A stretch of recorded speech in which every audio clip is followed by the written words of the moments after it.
Hi, my name's Tim Latimer. I'm Head of Growth and Business Development at Endua. Endua is a business focusing on manufacturing and developing electrolysis equipment for the production of green hydrogen. We also include product engineering and product design to provide solutions in market that enable our customers to generate hydrogen in a distributed way where they need it most.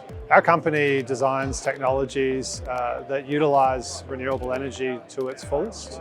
Electrolysis is a great way to use excess renewable energy that's on the grid and store it for uses in mobility or even in power and energy.